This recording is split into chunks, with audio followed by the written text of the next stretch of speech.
Sir बहुत सारे patients की तकलीफ रहती है कि उनका पेट साफ नहीं होता। तो हमारे पास बहुत सारे द्रव्य हैं, त्रिफला है, एरंड है, आरगवन है, अभिपत्तिकर है, पंचसकार है, बहुत सारे हैं। तो कौन से पेशेंट में कब कहाँ कैसे इस्तेमाल करना चाहिए सर, प्लीज बताइए। एक बात है कि जब भी हम किसी प्रकार के द्रव्य का प्रयोग करते हैं तो अग्नि की परीक्षा करना अत्यंत जरूरी रहता है। अग्नि कैसा है और उसका कोष्ठ कैसा है। क्रूर अग्नि है, क्रूर कोष्ठ है, बाद में मध्यम कोष्ठ है या मृदु कोष्ठ है। मृदु कोष्ठ रहेगा तो दवाई एकदम सादी देनी चाहिए। जैसे कि त्रिफला चूर्ण देते हैं तो त्रिफला चूर्ण से उसको मोशन हो जाती है, लेकिन त्रिफला चूर्ण का वही कार्य नहीं है। त्रिफला एक रसायन भी है, नेत्र भी है, हमारे आंखों के ऊपर भी ये काम करता है, अन्न का पाचन भी करता है और दीपन और पाचन और वातानुलोमक होता है। दूसरा जो बात है कि जब मध्यम कोष्ठीय रुग्ण जब रहते हैं, मध्यम कोष्ठीय रुग्ण जो रहते हैं जिनको मलप्रवृत्ति कभी कभी साफ होती है और कभी कभी नहीं होती है, इस प्रकार के एक बार देखना चाहिए कि मलप्रवृत्ति का स्वरूप कैसा है।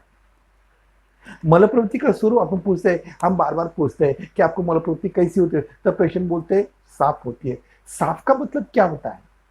वो कड़क होती है, पतली होती है, सूखी रहती है, स्टिकी रहती है, कैसी होती है? जब मलप्रवृत्ति स्टिकी है, अल्प मात्रा में निकल रही है, पेट में गौरवता, पेट में भारीपन ज्यादा रहता है और मल में चिकनापन ज्यादा रहता है, सामल की निर्मित रहती है, और उस प्रकार के अवस्था में हमें एरंड मूल चूर्ण का प्रयोग करना चाहिए।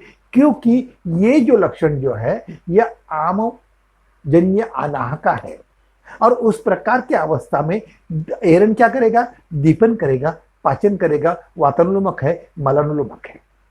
लेकिन जब मलप्रवृत्ति शुष्क है, शाव है, प्रवाहन करने के बाद चूल ज्यादा हो जाता है, कठिन रहती है, और उस वक्त प्रवाहन करने से पेट में दर्द होता है, वायु का अनुलोमन नहीं होता है और गुद प्रदेश में दरारें पड़ जाती है, फिशर निर्माण होता है। उस प्रकार के अवस्था में तीक्ष्ण विरेचनीय औषधियों का प्रयोग करना चाहिए। अब सवाल निर्माण होता है कि तीक्ष्ण विरेचनीय औषधि कौन सी देनी चाहिए? कि तीक्ष्ण विरेचनीय ऐसी जो रहती है औषधियां जिसमें हम पंचसकार का चूर्ण का प्रयोग कर सकते हैं। गलती से ही पंचसकार चूर्ण का प्रयोग हम आमजन्य अनाह में करेंगे तो वो जो पंचसकार जो है वो मल को, यानी साम मल को खींचकर जब बाहर निकालता है तब पेट में दर्द ज्यादा हो जाता है। तो कभी भी सामता और निरामता का परीक्षण करने के बाद, मल का परीक्षण करने के बाद ही एरंडमूल एवं पंचसकार चूर्ण का प्रयोग। बेसिकली पंचसकार चूर्ण जो है यह क्या है, तो पुरीजन्य अनाह में देना चाहिए। आमजन्य अनाह में एरंडमूल चूर्ण का प्रयोग करना चाहिए और पुरीजन्य अनाह में पंचसकार चूर्ण का प्रयोग करना चाहिए। लेकिन बहुत बार क्या होता है कि मल का भेदन ही नहीं होता है, मल टूटता भी नहीं है। बेसिकली यकृत में जब विकृति हो जाती है, यकृत का जो फंक्शन है वो ठीक नहीं होता है, बिगड़ जाता है, अन्न का पाचन बराबर नहीं होता है, मल की प्रवृत्ति साफ नहीं होती है, शुष्क शाव कठिन मल प्रवृत्ति रहती है। यकृत को बल देने के लिए, पित्त का श्रवण करने के लिए, मल का भेदन करने के लिए कुटकी का प्रयोग करना चाहिए। तो कुटकी चूर्ण इस अवस्था में देना चाहिए। बेसिकली इस प्रकार के कुटके जो प्रयोग जो है जब शुष्क शाव कठिन मल प्रवृत्ति होती है, जैसे कि अर्श, परिकर्तिका, इन व्याधियों में उस मल का भेदन करने के लिए हमें कुटकी चूर्ण का प्रयोग करना चाहिए। लेकिन उसमें भी हमें देखना चाहिए कि उसका कोष्ठ कैसा है, मृदु कोष्ठी है, मध्यम कोष्ठी है या क्रूर कोष्ठी है। अगर क्रूर कोष्ठी रहेगा तो हम कुटी चूर्ण का प्रयोग कर सकते हैं, अन्यथा हम चिरेता का प्रयोग करेंगे या हरितकी का प्रयोग करेंगे। तो इस प्रकार की औषधियां जो है, इस प्रकार की औषधियों की यहाँ प्रयोग कर सकते हैं। आरगवत जो है वो जो मृदु कोष्ठी लोग जो रहते हैं, जिस आरगवत चूर्ण का प्रयोग वहां हमें करना चाहिए। यानी एक बात ध्यान में रखना चाहिए, जब भी हम किसी प्रकार की औषधि का प्रयोग करते हैं उस समय वो औषधि मल का रेचन करने वाली हो, दीपन करने वाली है, पाचन करने वाली हो, वातानुलोमक हो और मलानुलोमक होनी चाहिए। तो इस प्रकार के औषधि जैसे त्रिफला है, पंचसकार चूर्ण है, एरंडमूल चूर्ण है, कुटकी है, आरगवत है, ये सभी प्रकार की जो औषधियां जो है इस प्रकार से ध्यान में रखकर उसका कोष्ठ का परीक्षण और अग्नि का परीक्षण और प्रकृति का परीक्षण करने के बाद ही दे सकते हैं। सर ये पित्त दोष में पर्टिकुलरली कोई आरगवन है या त्रिवुल कबले है, ऐसे कोई दोषों के ऊपर क्या है, ट्रीटमेंट पित्त करनी में जब चाहिए? विकृति निर्माण होती है, पित्त में जब विकृति होती है, पित्त में विकृति क्या हो जाती है, तब पित्त में द्रवत्व ज्यादा बढ़ जाता है। जब पित्त में द्रवत्व ज्यादा बढ़ता है तब अम्लोदगार लक्षण निर्माण हो जाता है।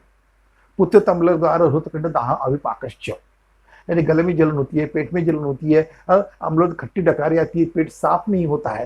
पेट साफ नहीं होता है, द्रवत्व ज्यादा बढ़ता है। ये पित्त के द्रवत्व के कारण पैथिक अग्निमांद्य निर्माण होता है। अग्निमांद्य निर्माण से क्या हो जाता है, अन्न का पाचन बराबर नहीं होता है। और ये सभी प्रकार, यानी जब पित्त जब ज्यादा बढ़ जाता है तो उस पित्त को निकालने के लिए हमें अविपत्तिकर चूर्ण का प्रयोग करना चाहिए।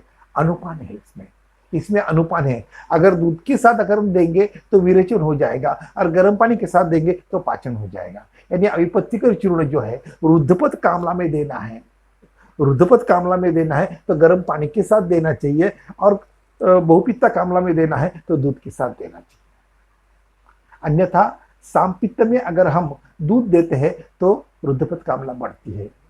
लेकिन जहां बहुपित्ता कामला है, जिसमें पित्त की राशिता वृद्धि ज्यादा हो गई है, ये राशि द्रवगुण की ज्यादा वृद्धि हो जाती है, बहुपित्तत्व निर्माण होता है, वो द्रवत्व कम करने के लिए तिक्तर तिक्तर रसात्मक ऐसे अविपत्तिकर चूर्ण का जो प्रयोग है वो विरेचनार्थ देना चाहिए। सर हम विरेचन के लिए कई बार अभयादि मोदक का इस्तेमाल करते हैं, इच्छा विधि रस का इस्तेमाल करते हैं। जब तीक्ष्ण विरेचन देना है, बहुत बार क्या रहता है, जलोदर व्याधि है, जलोदर में एक सूत्र लिखा हुआ है, उदरेतु रेचनम। उदरेतु रेचनम मीन्स क्या रहता है, उदर रोग में रेचन देना चाहिए, लेकिन कब, रुद्वा स्वेदाम्बु वाहिनी दोषा संचिताश्रहा प्राण अग्नि अपाननम संदुष्य जीनति दूरम। यानी संपूर्ण शरीर में अवरोध निर्माण होता है, स्वेदो स्रोतस में अवरोध होता है, अंबुअ स्रोतस में अवरोध हो जाता है, और उसमें प्राण अग्नि और अपानी की दृष्टि हो जाती है। परिणामतः औदर्य कला अपने ये जो उपस्नेह न्याय के द्वारा अपने औदर्य कला में जल की संचिति हो जाती है और मल प्रवृत्ति होती नहीं है। मल प्रवृत्ति होती नहीं, मल शुष्क शाव कठिन रहता है, और उस प्रकार की अवस्था में उसको तोड़ने के लिए, अवरोध नष्ट करने के लिए हमें क्या करना चाहिए, इच्छा भेदी रस का प्रयोग करना चाहिए। इच्छा भेदी रस कभी भी गर्म पानी के साथ नहीं देना चाहिए, ठंडे पानी के साथ ही देना चाहिए, क्योंकि ठंडे पानी के साथ देने से मलप्रवृत्ति साफ होती है, गर्म पानी देने से मलप्रवृत्ति बंद हो जाती है। लेकिन ये भी क्या है, अशोकंचकी रस, नाराज रस, अभयारिष्ट, अभयादि मोदक, ये प्रकृति के दृष्टिकोण से देना चाहिए। लेकिन ये विरेचन के दृष्टिकोण से देखते, जलोदर्म व्याधि में इस प्रकार की अग्नि परीक्षा, प्रकृति परीक्षा ये करके हम नाराज रस का प्रयोग कर सकते हैं, कुटकी का प्रयोग कर सकते हैं, अभयादि मोदक का प्रयोग कर सकते हैं, अशोकंचकी रस का प्रयोग कर सकते हैं।